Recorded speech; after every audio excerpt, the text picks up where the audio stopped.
They often say, don't do what billionaires say. Do what billionaires do. I think Ethereum is a $10,000 coin.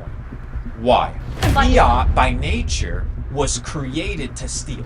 You have nothing to compare it to. Right. That's where the theft is. I think the most important position in my portfolio is we're in for a fucking bull run. That's all I know. That's what I'm excited about. Guys, welcome back to the Layah Heilpern show. Now, you have been flooding my DMs, and so we are here.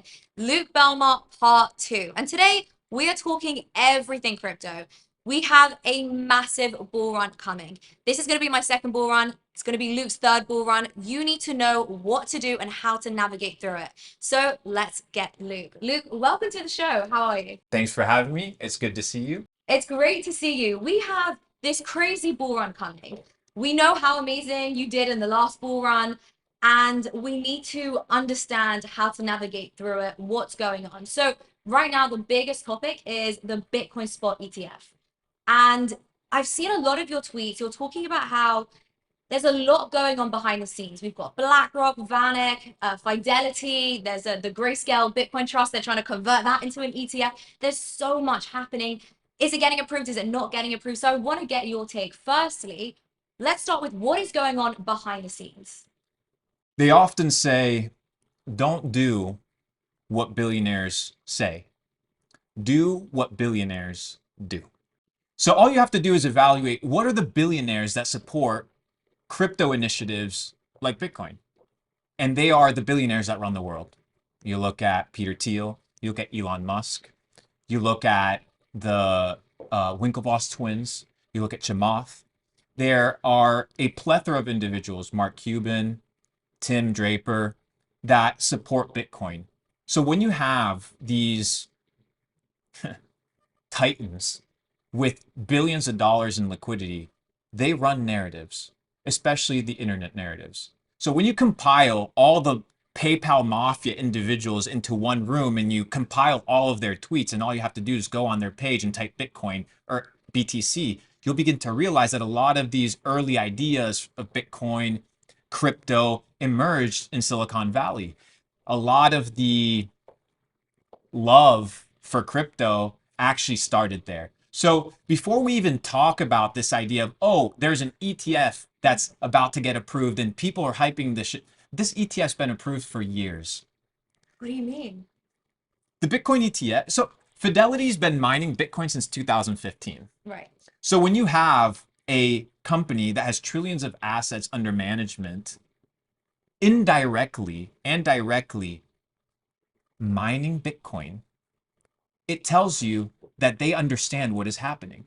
So what you do is you prepare yourself ahead of time for future interactions. So when you control the markets and you get into lobbying and you get into how politicians are persuaded to push policy, not in my famous words, but in the famous words of one of the BlackRock employees, with 10 grand, you can buy a senator. So with 10 grand, you can buy a senator. With 10 grand, you can push a policy. So all the policy that had to be pushed was let's introduce Bitcoin as a traded potential fund through the NASDAQ. And it's not the first time that it's happened. We had the futures ETFs that were approved. We had ETFs approved in other countries. It was just a matter of time. All that had to happen was the T's needed to be crossed, the I's needed to be dotted, and BlackRock needed to sign the motherfucking paper. So when BlackRock runs the world and BlackRock says, we just filed for a Bitcoin application at the bottom of Bitcoin, what are you going to do? Fight them? What are they doing? Lying to you? No, they have a reputation to maintain. If they're going to actually go and pull off an ETF, it's because they have customers that want that product. But most people are like, well, why is this crazy? Why is this a good thing? Because a lot of individuals that wouldn't get exposed to crypto, that wouldn't buy crypto, that don't care about whether Bitcoin is the currency of the future, all they want is profit. They want exposure to this, but not through decentralized finance. They want it through a product that they understand. So BlackRock, as a financial institution that offers what? Services and products, they just said, let's make Bitcoin a product that we can sell. And that's exactly what they did. But here's the confusing thing. Everybody's so excited about this. And, we spoke earlier and you said, you are a little bit of a Bitcoin maxi, or maybe you are, you're not, you're sort of towing that line. But Is this going to be a good thing for Bitcoin or a bad thing? Obviously, it's good for Bitcoin price, but from my perspective, BlackRock and these other like major asset managers buying up this much Bitcoin seems like they're going to control a huge amount of the supply. That concerns me. Does it concern you at all? It doesn't concern me. The reason it doesn't concern me is because Bitcoin has no owner. Right. And what I mean by Bitcoin has no owner is that it has no one centralized party that dictates the outcome of Bitcoin. Now, even though there's people that hold a lot of Bitcoin, that doesn't mean that they control Bitcoin. You had, for example, the richest guy in Bitcoin is a Chinese man known as Jihan Wu. He probably has over 1 million tokens. He probably has barely less tokens than Satoshi, if not more. Mm-hmm. He has one of the biggest mining companies in crypto, and the ASIC mining machines, that's his company. Okay. So this guy was mining Bitcoin before Bitcoin mining was cool. He put out an article recently saying, hey, during the ETF approval, we think the market may go down. So all I'm doing is listening to other individuals and asking myself, what is the currency that I am willing to bet on? So it's not whether it's bullish, whether it's good, whether it's bad. It's I have to park my monetary value somewhere. Where do I park it? I need to park it in a vehicle that allows me to do what? Maintain my purchasing power and maintain the energy input that I initially inserted to acquire that money. The problem that we face is that a lot of people lose their ability to buy things. That's why they have to go into the markets because their assets depreciate. Mm-hmm. So people begin to do what? Speculate. And in speculation, you create bubbles. But what happens when speculation doesn't exist? When don't you have to have speculation? When you have no inflation, because the currency that you hold is stably appreciating. So we need to find appreciating assets. And we only correlate it to what it depreciates or appreciates against. All you have to do is compare how many US dollars were printed over the last 10 years, and you'll realize that there is no power in holding this currency. So, what is the counterpart? Maybe Bitcoin is the counterpart. Maybe it's something else. But the question is, am I willing to put in the hours and commit to detangling myself from the US dollar psyop to find a better solution? I don't know if Bitcoin is a good thing or Bitcoin is a bad thing in the sense of ETF approval. I'm just right now not even looking at the ETF as an individual event, as a singularity event. Remember, I've been in the space for 8 years. So, under the premise that I've been in the space for 8 years, I've seen Bitcoin at $560. I've seen Bitcoin at 1,000. I saw Bitcoin at 20, then back down at 3,500. I saw ETH at 1,500. I saw ETH at 80. You know what I mean? I've seen this thing go all the way up, all the way down. But Bitcoin always makes higher lows. A lot of people are calling this event a buy the rumor, sell the news event. What's your take? How do you think? It doesn't matter. It depends on the individual that you are. Right. So if you are somebody that buys and saves in Bitcoin, it's irrelevant because you are not counting it at a dollar value. You're counting it as your ability to buy Bitcoin. If you want to trade the market, the last thing you want to be doing is trading during the ETF. Because you don't know what's going to happen. And what you need to understand is that exchanges have an understanding of order flows. They know what buy orders are in. They know what sell orders are in. They understand how thin the books are, and they can easily manipulate in and out of the market. You saw, well, this company that put out a report. I think it was called, is it Matrix Pool? Yeah. I saw That's owned by Jihan Wu. So now you understand the influence that's actually attached to that article. It's the guy that fucking runs crypto. And nobody had heard of Matrix Pool, which was Well, very the interesting. people that don't know actually a lot about crypto. Yeah. It's the people that are in the crypto space that don't know about crypto. Yeah. And that's the entire point, is a lot of people are in crypto not because of crypto. And we talked about this. They're in it because of money. So if you have Bitcoin under the premise of I save in Bitcoin, don't worry about the ETF. If you're a trader and you want to capitalize on the markets, you need to be a person that understands that the markets sell into the liquidity. So when is the liquidity going to come? Always during the news. Do you want to be trading that event? No, because who are you trading up against? Bots, algorithms, AI, trading desks. You're fucked. With what? Your $1,000 trade on 5x leverage because that's going to be your moonshot? No. What you need to do is wait till everything settles and understand the macro trend. And where's the macro trend? The macro trend is that we are in a fucking bull run, sister. We're in a big ass bull run. And this bull run is what I believe to be the biggest super cycle crypto has ever seen. And the reason isn't because Bitcoin is more special than it used to be. First of all, Bitcoin is more indestructible than it used to be. It's not more special. Bitcoin is just Bitcoin. But crypto has become a very special space. Why? Because the path of least resistance is finally here. The first bull run that I participated in, and if you wanted to be part of an ICO, you would fund your MetaMask wallet with Ethereum, you would send it to an ICO address, and they would send you tokens back. It was impossible to scale. You can't run an enterprise that way, but that was the way of raising funds. The next bull run, we had the Binance Smart Chain, right? And we've talked about this, how I bought 1% of the PancakeSwap supply because I saw DeFi growing. And I was like, whoa, these guys have built upon DeFi and they've built a platform, but it was still kind of raw. You would still have to connect multiple chains and it would get messy. And then you would have your transactions, your gas transactions freeze. It was an enormous experience. Today, all you have to do is three things. Open up your iPhone. If you want to get involved in crypto in 2024, all you have to do is three simple steps. One, open up your app store, download the Phantom wallet, click the Jupiter exchange, and have your wallet funded with some crypto. And in 10 minutes, you can be trading crypto. You can be buying crypto with no KYC, no centralization from any part of the world as long as you have access to the internet. That is the path of least resistance to the normies, and it's finally here. That is what's going to cause the crypto super cycle. 100% that is what will cause the crypto super cycle. Okay, so when you say super cycle, explain what that looks like. Massive adoption. Right, but right now the cycles tend to be 4-year cycles. We have the halving, but it's and then we have the 18, then we have a bull market. The Bitcoin cycle started in 2009. The moment Bitcoin started. So you don't believe in the 4-year cycles? Or you can believe in the cycle of 100 years. But when you look at the market, you can see that it's dictated by the Bitcoin halving. 6 months later, we tend to see the bull run start. It goes on for about 18 months. Then we crash for like 2.5, 3 years. Yes, at a micro cycle, yes. Right. But at a macro cycle, what are you looking at? What is your dollar worth right now? In comparison to what? Exactly. Okay, so what do you mean? So what is your dollar worth? What are you comparing it to? You have nothing. You have nothing to compare it to. Right. That's where the theft is. The fact that you have nothing to compare. $1 is always $1. Yeah. But what is $1 worth? Less and less every day. Why? Inflation. They're printing more. Why are they printing more money? Debt.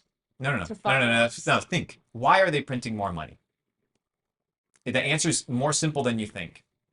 I don't understand. To fuck you. Oh, right. Okay, I got it. Okay. I'm like, what do you mean? That's it. Because right. fiat by nature was created to steal. Right. So fiat by inception, when you sit down in a think tank, you can sit down and be like, how can I help humanity? Bitcoin. How can I introduce sovereignty and complete authenticity and transparency of the ledger? Bitcoin. Counterpart. How can I fuck everybody? Centralized, closed, manipulated system with tailored books. That's what everybody lives in today. So if you want to be outside of the system and you don't want to be fucked by default, you need to be able to find vehicles that you can counter the dollar to. So what are you comparing the dollar to? You need to find that comparison. What have I compared it to? A few things that are of high value today. The attention currency. So I exchange my dollars for attention. I will have any day of the week money spent on distribution or content creation over holding dollars. Why? Because influence matters more than dollars. I'll hold Bitcoin over holding dollars. I'll hold luxury watches over holding dollars. Why? It's not that I can't utilize dollars, it's that they're worth nothing. So why would I have that? Because the moment you own dollars, you are placing a bet on them. When you hold the dollar, you're long on the dollar. It's like holding Bitcoin, but you're long on that. And you think it's pegged 1-to-1 when really it's being printed out of thin air and fucking you left, right, and center, because that's what it was created to do. It's actually insane to think that people sat down, went to an island somewhere and decided, that they wanted to create something to fuck the entire the thing is it didn't start in Jekyll Island when they passed the Federal Reserve Act of 1913. You can take the the concept of usury and adding interest in debt and the debasement of currency all the way back Yep. to Rome. You can take it all the way back to Rome. You can take it all the way back to the bartering days. So we enter a society where people say, okay, we will cave to centralization under the premise of convenience. We talked about Yeah. this, right? So people are like, I won't be part of the system. I'll comply. I'll KYC. I'll submit my ID. I'll go try and see if I can get a bank account and not get it shut down when I try to buy some crypto and follow the rules because they have no other choice. But what happens when a competitor with a path of least resistance comes that doesn't have all the X, Y, and Z baggage attached to it? They become a competitor. So now you have the state, which the state and banking are basically one, competing with the free market. Mm-hmm. And which one wins? The free market always wins. So the question is the currency that you hold, it's either backing the government, the banks, the monopoly, or sovereignty and the market. You have to pick one or the other, but it can't be both. And I remember you telling me that you had buy orders, $10,000 of buy orders for Ethereum at around $80 to $100. So you've been buying constantly. How are you preparing yourself? I know you said that we're already in a bull market, but how are you preparing yourself for the next 18 months? Have you got any buy orders in? What are you holding? How much Bitcoin are you holding? If you can tell us how much ETH are you holding? What does your portfolio look like right now? Just before we hear what Luke has to say, I want to let you know about my free and exclusive community on Telegram. Inside, we talk about how to build a brand, how to network better with people, how to make money online, and of course, we talk about crypto. Remember, guys, it is completely free, so I'm going to leave the link for you in the description below, so join if you're interested. Now, let's get back to Luke. So my 2023 play was I rotated into tech stocks. So there's a different types of plays that you can do with regards to your money. You can have creation plays of making money. You can have multiplication plays for your money, and you can have preservation plays for your money. So preserving my capital. So I sold my Bitcoin anywhere from 55,000 all the way to 48,000, and obviously you sell on the way down. And I rotated all my money into tech stocks: Meta, Microsoft, Shopify, PayPal, for the very simple purpose that I needed to hold legacy stocks long term. So when Facebook enters 2017 prices with 2020 revenue, I'm like, this is a really good deal. So I made a public call that I was allocating 10% of my net worth, which is millions of dollars, to buy Meta stock. People can pull it up. I think it was a couple days from the bottom. And I still, well, I re-entered that position recently, but it's probably my largest holding right now. And the reason I rotated from Bitcoin into Meta was simply because it was an undervalued legacy play. Same thing with Shopify. All you have to do is look at their reporting and understand that they're a absolutely behemoth with no competitor, and understanding that eventually they're going to become a cash net positive business. Who doesn't use Shopify? We all do. So betting on undervalued, high performing stocks. PayPal, cash flow positive business. So you begin to look at businesses that are like really, really undervalued. And yeah, they may not do a 20x, but that's a preservation play. In crypto, is, are all these random chains worth billions of dollars? No. Truly, do they have billions of dollars worth of product market fit and customers? No. So the goal is I can multiply my money in a bull run, but then I need to be able to move it into generational plays. So for example, I hold Shopify stock. I made a $4 million purchase of Microsoft stock the same day that they announced a $10 billion purchase or $10 billion loan or agreement with OpenAI. Mm-hmm. So I purchased millions of dollars worth of Microsoft at that moment. And that's probably a stock position that I'm going to hand off to my kids. Truly, because it's a multi-generational play. And once again, now it's at all-time highs. So my rotation back into crypto came the moment Credit Suisse and SVB Mm-hmm. defaulted. Oh, That's perfect timing. Well, that's when the bull market started, because trillions of dollars were printed to bail the banks, just like '08. But this time, you had Ukraine war on the news. You had a ton of different narratives happening. So the printing of money was under the radar, but it still took place. So when you have $2 trillion that nobody was talking about printed, what happens? The markets pump. So the bottom of the bear market was the tanking of SVB, the bank. I think there was another bank, I forget what it was called, and Credit Suisse. Yeah. The bailing out of those banks was the beginning of the bull run. Now, we had a micro kind of bear market throughout 2023 in crypto, but we didn't have it in the stock market. The stock market pumped. The AI narrative was strong. Yeah. And as soon in June or July, as soon as the Bitcoin ETF BlackRock application was submitted, I rotated fully back into crypto. Why? Why wouldn't I bet on the biggest asset manager in the world? Simultaneously, I made a $2 million purchase of BlackRock stock.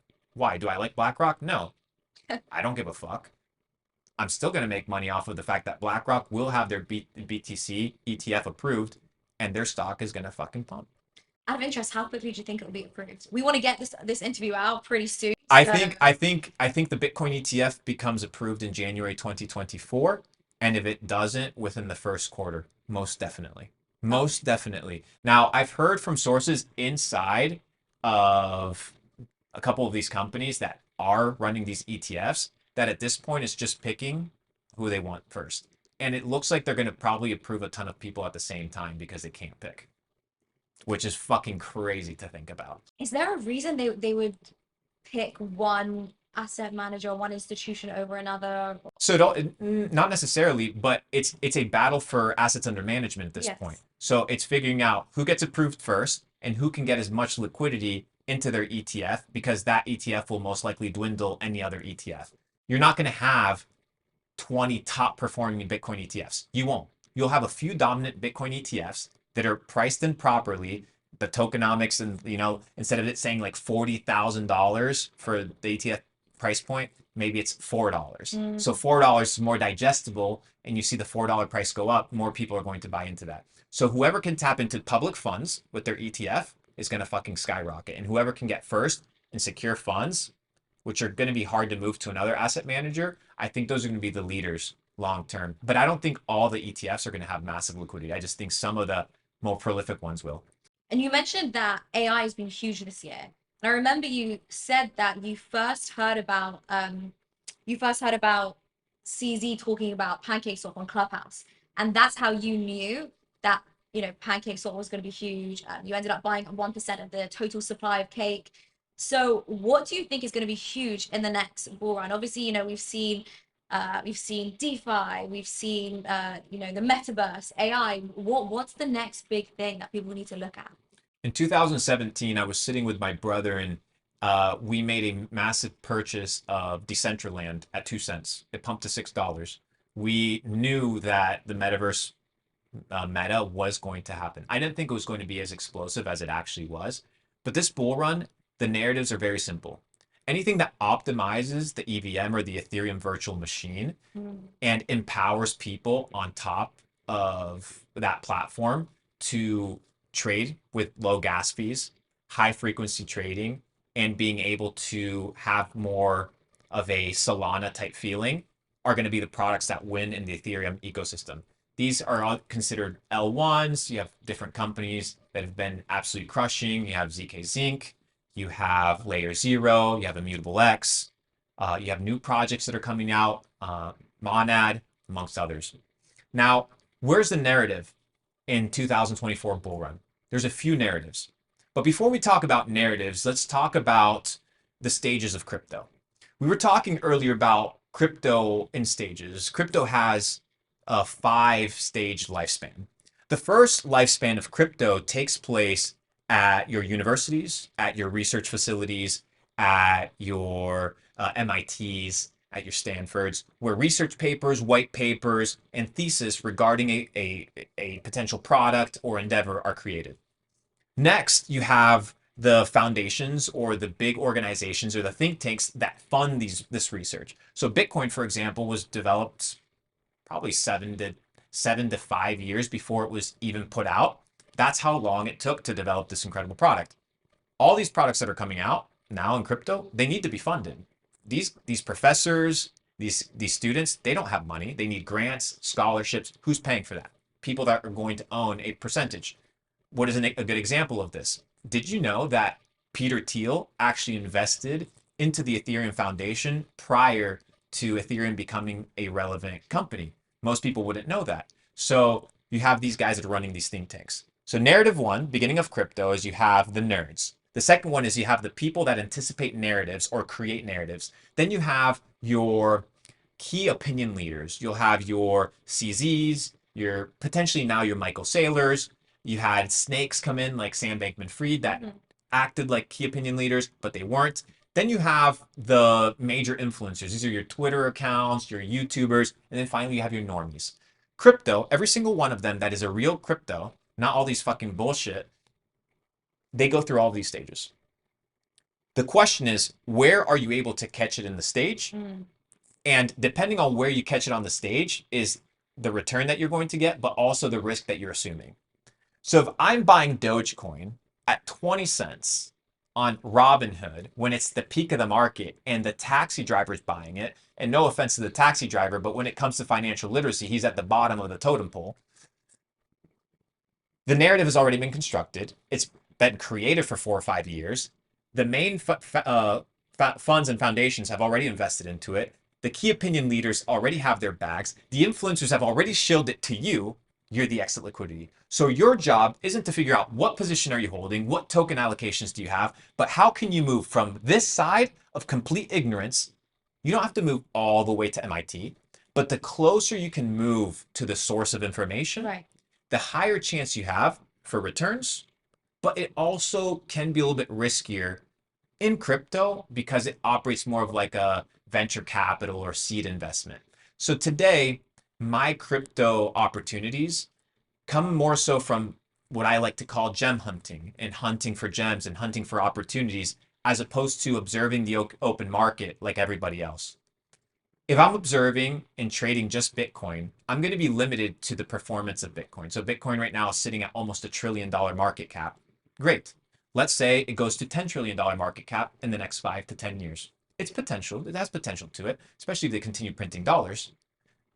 But do I want to sit on a 5x or a 10x on Bitcoin? Or do I want to go create my wealth and multiply my wealth in narratives and then dump my wealth into Bitcoin so that I can keep my purchasing power? So I'm focused on the narratives that are happening right now. Bitcoin is a big narrative. You have the BRC chain, you have the ordinals, you have people inscribing shit on Bitcoin. Yeah. So there are narratives happening here. But I think the normies, the people that are at the new entry stage of this, what we like to call information and access super cycle, are going to use the paths and tools of least resistance that are readily accessible to them on their phones that just happen to be, in this case, Solana and AVAX and things of this nature. Now, I'll be the first one to confess. When the soy boy fat fuck that stole my money and everybody else's money destroyed the crypto space, I thought Solana was dead, but I was mistaken. And I'm not often mistaken, but sometimes I make some mistakes. And I was mistaken at the fact, not that whether it's a good chain or not a good chain, is that users will go to the best developed product with the path of least resistance, with the best UI UX, where they can do what? Where they can do what? Go into crypto and do exactly what they want to do, which is what? Be a fucking degenerate. Yeah. Buy, sell, gamble. So Solana, per the founder, was created specifically to cater to that. Hence why you've seen it become popular again. So I think there's a big narrative there. I think that there's a big narrative in a bigger narrative with Solana and convenience over Bitcoin ordinals and everything that's being built on Bitcoin. A big push towards the utilization of tools that have the path of least resistance. And today it just happens to be that Phantom was initially built on Solana. Solana runs like a fucking machine. And right now you have different exchanges, decentralized exchanges like Jupiter, that in 3 to 5 minutes, you're participating in the financial crypto ecosystem, regardless of who you are, where you're from. I could be in Somalia right now, getting shot up by pirates. You could send me fucking $50 in USDT to my Phantom wallet and I could buy a shitcoin. Now, if I wanted to be in the financial centralized ecosystem and now I was in Somalia, I couldn't do shit. for the rest of my life ever. I'd be barred for anything and everything just by the color of my skin and the nation that I was born in. Bitcoin, crypto, DeFi has decentralized that. And the moment people realize it, which they slowly are, they're going to start pouring in. And they're going to pour into the path of least resistance. And this narrative, it's Solana. That makes a lot of sense. Yeah, people always go for the path of least resistance. With that in mind, then, this is the juicy question that everybody wants to know. What is Luke Belmar buying for this bull run? What do you think is going to do 10, 20, 50, or 100x? Do you think it's going to be coins that allow people to onboard really easily, like Solana? What do you think is going to do the next 100x? So first, what is Luke Belmar holding? Right. Right. So I think the most important position in my portfolio is Ethereum. The most important portfolio that I've built with regards to Ethereum is staked. So I'm a big proponent of staking in Ethereum. Yeah. So I think Ethereum is a $10,000 coin. Why? One very simple fact. When you have the Bitcoin ETF approval go well, and these greedy motherfucking bankers put their dirty little paws and sticky fingers on this Bitcoin ETF and realize how profitable it is, guess what token is up next? Yeah, there. It's just a matter you of think time. ETH is going to pump harder than Bitcoin? I mean, it's just inevitable simply by narrative and the fact that you can move the price a lot more. Yeah. So I will say why for that reason, the ETF. Two, for the simple fact that now you have all these other layer ones, a little bit nerdy, being built on top of the Ethereum virtual machine to make Ethereum compete, right, in some way, shape, or form with these other more centralized chains that are coming out. But by no means am I a maxi of Ethereum. Sure. If anything, I kind of hate it. Me too. But it doesn't mean I ain't gonna make money with it. Yeah, no, I have the same opinion. I also don't like Ethereum. I think it's somewhat centralized. I don't like that all the stable coins are built on Ethereum, but I think it's going to pump harder than Bitcoin. I mean, yes, but it's not just pumping, right? It's understanding what you hold and why you hold it. And I don't have many loyalties towards any tokens or any currencies. All you have to do is figure out where are the builders? Where are people building right now? Where are people transacting? Where's the attention? I said it before, I said in our first podcast, where attention goes, money flows. And whatever you put on the pedestal of narrative is what people are going to see. Whatever you see on CNBC, whatever you see on Fox News, whatever that is, the normies, they will head that way. But remember, during peak bull run degeneracy, you saw the most random shit on television. Oh, yeah. You saw NFTs that were selling for millions of dollars being talked about. You saw random shit coins being commercialized and announced and their charts being displayed. So Wall Street is run by a ton of idiots, to say the least, that produce no real tangible value in the world, yet they seem to have all the money. Why? Well, because they're crooks. So, under the premise that these guys are crooks, I begin to evaluate what is it that these guys do with these financial instruments. Do they hold biases towards them? Or do they treat them like prostitutes? They use them and then they discard them. That's exactly what they do. So they're telling you to hodl, they're telling you diamond hands, but they're selling on you. Yes, I know. So why would I do what all these people are saying instead of doing what they are doing? So when on CNBC they're telling you to buy Dogecoin at 69 cents or at 40 cents or to buy Bitcoin at 65,000, or you have Kramer say, hey, Bitcoin is about to fucking skyrocket, and then the next day it dips 10%. Yeah. This is all controlled narratives, all controlled manipulation. So I hold no bias towards any currency except the one that can maintain my purchasing power. And today just happens to be Bitcoin. And anything that will allow me to increase my Bitcoin stack while not exposing myself to the absolute amount of shit coins and scams in the crypto space, I think is a worthy ideal. And Ethereum has now become monolithic of sorts. It's pretty well established and foundational. If you're playing with $10,000, yeah, you can be a degenerate. But when you have a multi 8-figure portfolio, you can't be out here just buying all sorts of garbage. So my Ethereum play is a very substantial play. and then there's two other narratives, like I mentioned, the Ethereum virtual machine, and anything that is focused on high frequency trading. Mm-hmm. Anything that will give users the ability to buy $5 worth of orders, millions of them on command. Yeah. The reason bots, automations, and markets were a little bit weird on Ethereum was because of the gas fees. You couldn't really commercialize well. Solana, AVAX, and some of these L1s are completely eradicating that. And like we talked about, people don't care about centralized or decentralized finance. They care about making money. In the bull run, they want to get rich. Whatever path of least resistance where they feel like they can get rich is the one that they will utilize.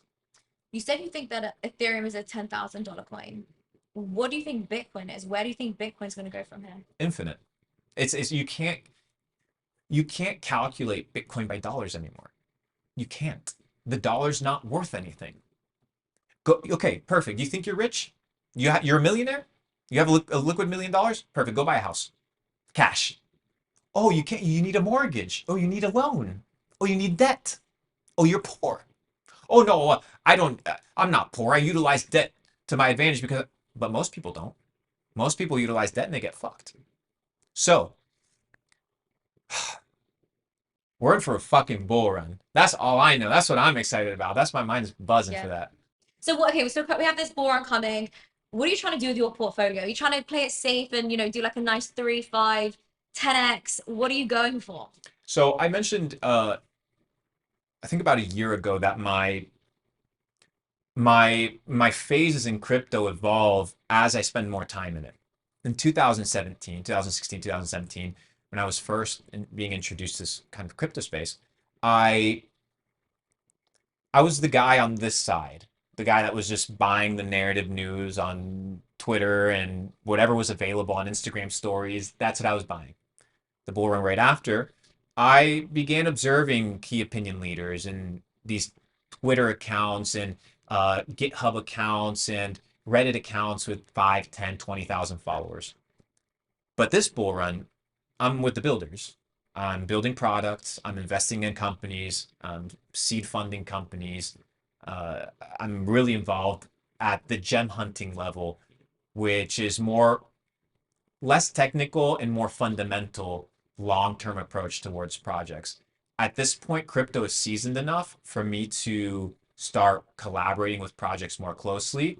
And that's kind of what my focus is going to be this bull run. It's more so meeting the founders that are good, that are going to be here for a really long time, figuring out who are the scammers of this bull run and calling them out before they fuck all of us. I think that that's something we have to collectively do.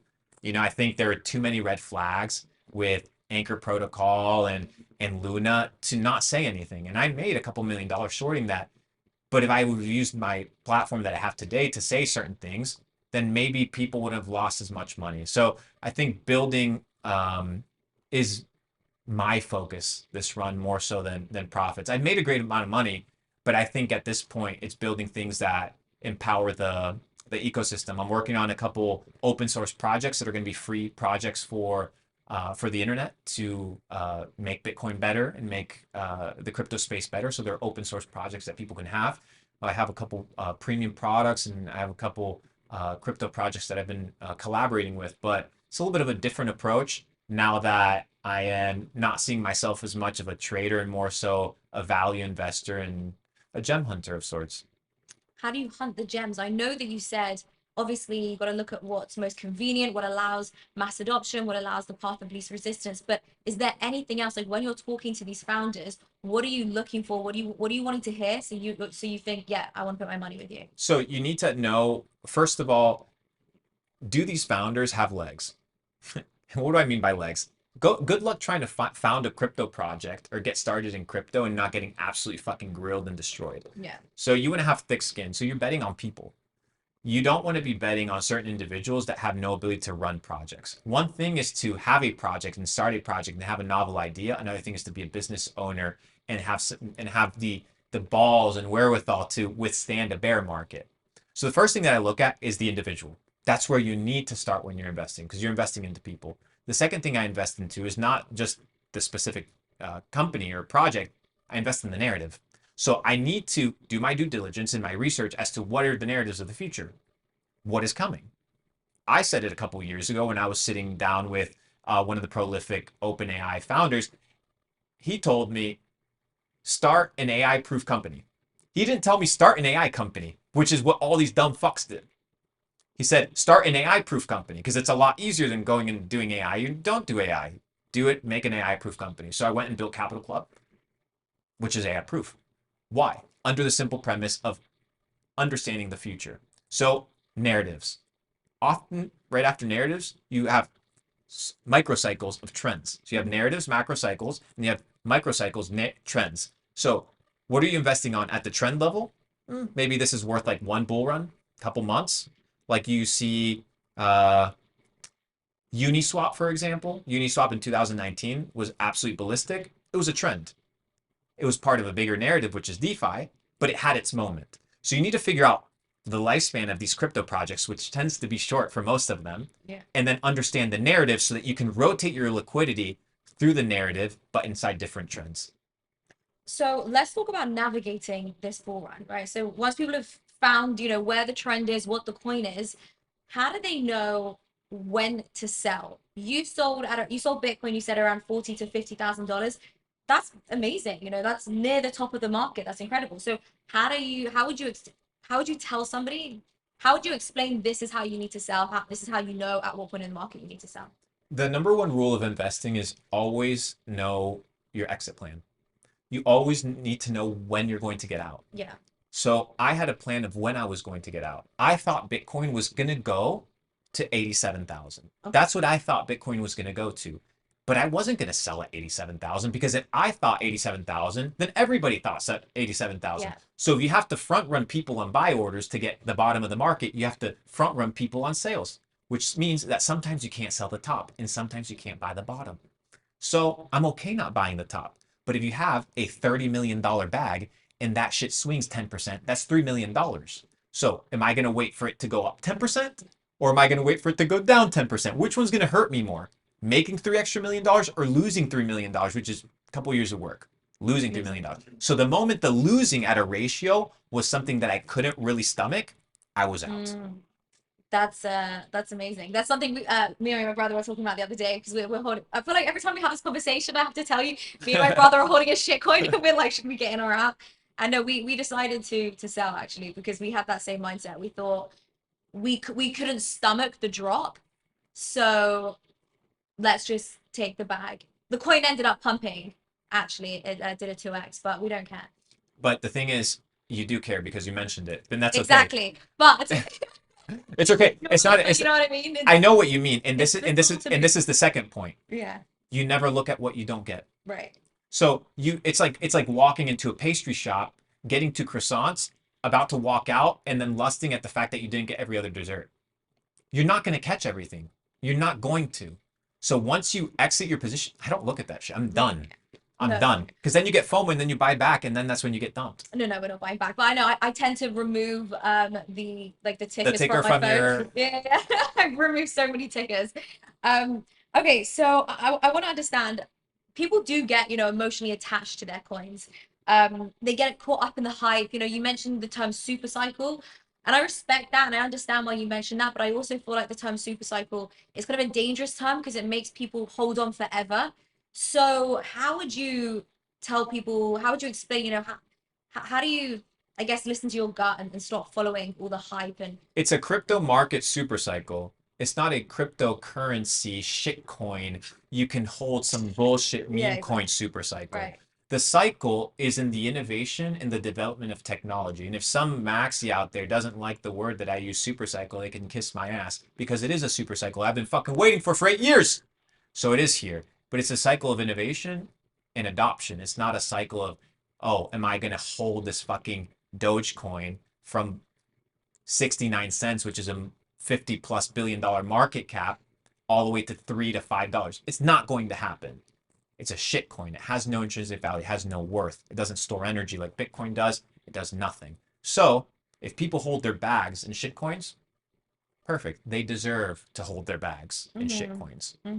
If they buy something and they don't sell it and the price goes down, you deserve the price to go down because you didn't sell. Yeah. Just like any other thing. You can buy this house. It will either appreciate or depreciate. You can buy a pair of shoes. It'll be appreciate or depreciate. The question is, are you willing to actually buy it at that price and hold it? And is it worth what you're buying it at? So for example, I have a lot of projects that approach me in crypto for private rounds and things like that. And I always welcome them, but sometimes I get these ridiculous multi-billion dollar valuations when they don't even have a project, they don't even have a token, they don't have anything. That's a shitcoin. That's a shitcoin. What? How can you justify and validate $1 billion of valuation? You can't. So what happens when you have overinflated $1 billion of valuation? Eventually that valuation depletes and you're left holding the bag. I will not be left holding the bag. I prefer making the money based off of the goals that I have, and then I get out. But I don't know where Bitcoin peaks at this cycle. I really don't, because nothing like it has ever happened before. You had bad crypto actors wiped out. You had banks wiped out, which introduced trillions of dollars of currency being printed. You had the top stocks already pump, which means they're not as enticing to get into. You had a rotation into crypto. You have the Bitcoin ETF. You have the Bitcoin halving. You have now DeFi adoption right around the corner. What else do you want? Like what other green signals, what other green lights do you want to get involved in an emerging market? There is nothing to fear when it comes to the crypto space if you're here to build and if you're here to innovate and if you actually believe in it. If you're just in it for a quick bag, I've seen so many people in all these bull runs that I've done. I did the 2017 bull run with a ton of people. Mm-hmm. None of them are here. Mm-hmm. None. Yeah. None. The guy that got me into crypto today owns no crypto. The guys that I did the bull run in 2020 with, besides 7 gem hunters that I now moved over to 2024 bull run, they're not here. Most of them don't even own crypto. It's fucking crazy. So this cycle, it'll happen again. Mm. The question is, am I going to be an individual that sells his bags and quits and goes and does something else? Or am I going to continue accumulating and buying into this internet ecosystem that is literally flourishing day by day? That leads me to my next point, which is you have this philosophy about money where there are 3 stages. It's earning, then you have to multiply it, then you have to preserve it. And it's interesting that you say the guy that got you into crypto now isn't here anymore. And I also hear about that all the time, but not just not being in crypto, but the money that they made is gone. I know a guy, he's 16, he made 10, I think about 10 million on NFTs in the last bull run. He came out with $10,000 in the end. So how can people not just, catch the pump, but how do they multiply it and then preserve that capital at the end and actually come out with something? I tell people that making money is a skill. Yeah. If you don't make money, it's because you haven't learned the skill of making money. Just like making a sales call, just like putting forth a marketing campaign. These are skills that yield money, but the money making skill is also a skill. On the counter, keeping your money is also a skill. Such a skill. Budgeting, accounting, running your books. 1,500 years ago, when the Catholic Church owned the world and you had the Bible as the constitutional book of rules, the peasants didn't have access to it. They were illiterate. They were not taught to read in Latin. They were waiting for what? The priest to translate the complex linguistics into a way that the peasants could understand, and the peasants just waited. Today, it's the same thing, except it's called financial illiteracy. Finance is the language of the elite. Yeah. Tax code for a reason, is the language of the elite. The reason they make it complicated and confusing is so that you end up being in a situation where you are demoralized from what? Creating wealth. But inside of the rules, which are convoluted on purpose, there's also opportunity. And what I've come to realize is that creating money, multiplying money, and preserving money requires 3 different mindsets. Anybody can create money. What I mean by creating money, I don't mean going to the Federal Reserve and minting money. Creating money, right, is the ability to turn something like your energy of labor, working and transmuting that energy into dollars. So you're creating dollars. Now, the question is, do you always want to be expending your physical energy for the creation of dollars? No. Why? Because you're exchanging something that is finite for something that's infinite. Very stupid trade off. Very stupid trade off. So the question is, how quickly can you get out of that trade off? And the bots get angry when I talk about the fact that you do not want to get paid shit money for your time. Mm-hmm. Oh, well, my time. Idiot. You only have X amount of time, finite hours of your life, and you're expending it for money that is getting printed out of thin air. $6 trillion were printed over the last 10 years. Do you know how many hours of labor that is at a minimum wage? You're looking at hundreds of thousands of hours of human capital that were printed out of thin air. Where's that labor? Who's accounting for that labor? Nobody. Therefore, the currency is worthless. It has no value. So yes, you can create money fast, expend the least amount of energy possible to make money, then you multiply it. Multiply it through what? Investment vehicles, business, the stock market, real estate. Vehicles that do two things, either beat inflation or keep up with inflation. So you need to find what those vehicles are. I don't want to say what these vehicles are because there's so many of them and they change over time. Yeah. Finally, you have the preservation of wealth, keeping your money. There's two ingredients, in my opinion, in order to achieve this financial literacy that allows you to keep your money. The first one is you need a financial advisor or a financial planner. You need somebody that, one, understands your risk tolerance, that matches your risk tolerance. Two, that can see into the future, understands how to balance a book, or understands, how much money you can actually spend or what you can invest, and whose job is to care after your money, your financial advisor. Just like you have a doctor that gives you advice if you're not feeling good or if you want to optimize your body, just like you would have a fitness coach help you develop a really good physique, you need a financial advisor and a financial planner that can help you set yourself up really, really well. The second is you need a financial role model. You need an individual that you can look up to. What is your beacon of possibility? So I have my role models, my financial role models, and these role models have different investment theses, different investment vehicles, but they have formulas. And if you can match three things, intensity of effort, repetition, and I would probably say quality of effort, you can potentially achieve a similar result to that of the individuals that you're trying to replicate. So for example, Warren Buffett. Warren Buffett has his investment thesis. One of his investment thesis is if you are ultra diversified, you're ignorant. Right. Because you have a shotgun type approach. So I see some of these crypto portfolios holding 50 coins. That's a shotgun approach, which is what? It's so open that if one of these becomes a great opportunity, you can't maximize it fully. Simultaneously, on the other side, he's also countering his own thesis by saying, never jump into a pond with both feet. So somewhere in the middle is his investment thesis. This is financial role modeling. And you need to find those individuals that you resonate with, and it's different for everybody based off of what they want, and identify these financial role models, figure out what are the recipes that they use to create, multiply, and preserve wealth. And if you follow these things with the right amount of energy input, with the right amount of dedication, with the right amount of consistency, and with the right amount of effort, you do what? Replicate the result. Just like a list of ingredients.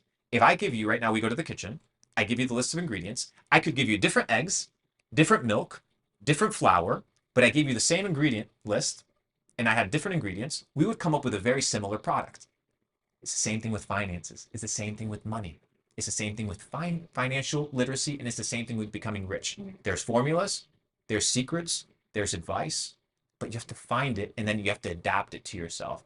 So if you want to achieve mastery level financial literacy in order to preserve money, financial advisor, financial planner, and have a financial role model that can give you an understanding as to what the limits are. So just finally, a really interesting thing that you always talk about is data sets. So talk to me about this, and what are some of the more interesting data sets that you've been learning and talking about more recently? You're doing good compared to who? Is that a question or a statement, Luke? That's the data set. That's the data set. So what is it like? Not comparing No, yourself you're to that doing good. person? You're doing good in Uh-huh. life. Compared to who? Compared to someone not doing as good as me. Perfect. Then compare yourself to a higher standard and you'll keep pushing. That's what I've been learning. Anytime I feel like I'm absolutely crushing the game, I just have to evaluate compared to who. Hmm. Keeps me grinding. That's the data set. I'll take that on board. I appreciate that. It wasn't for you. No, it's It's good. a That's sentence how that I am. I've been quoting that sentence. That's what I've been thinking recently. I always think I'm crushing it, but then I put myself in an environment where I'm And the, it's not even, you the know what, lowest in the and group. you know what it is? It's not even comparison. It goes back to what I mentioned before. It's role modeling. Mm. It's identifying what is the potential availability. So if you think you're crushing, if you think your bull run's going well, if you think your portfolio's crushing, if you think your business is doing great, if you think your physique's at the next level, compared to who? Mm. Keep leveling up. Always. How can people get in touch with you, follow you, You'll be a see part of everything you're doing? you'll see me on the internet. See you on the internet. Yes. Perfect. Thank you so much for coming on. It's Thanks been for having so me. great chatting with you. Really appreciate all your insight, especially about the ETF, because that's coming. And I'll see you at the Bitcoin halving. I'll see you on the other side of the harvest. Let's do it. Thanks for coming on. Guys, if you enjoyed the show, please don't forget to hit the like button and also subscribe because we're going to be doing a lot more of this crypto content. We'll see you next week.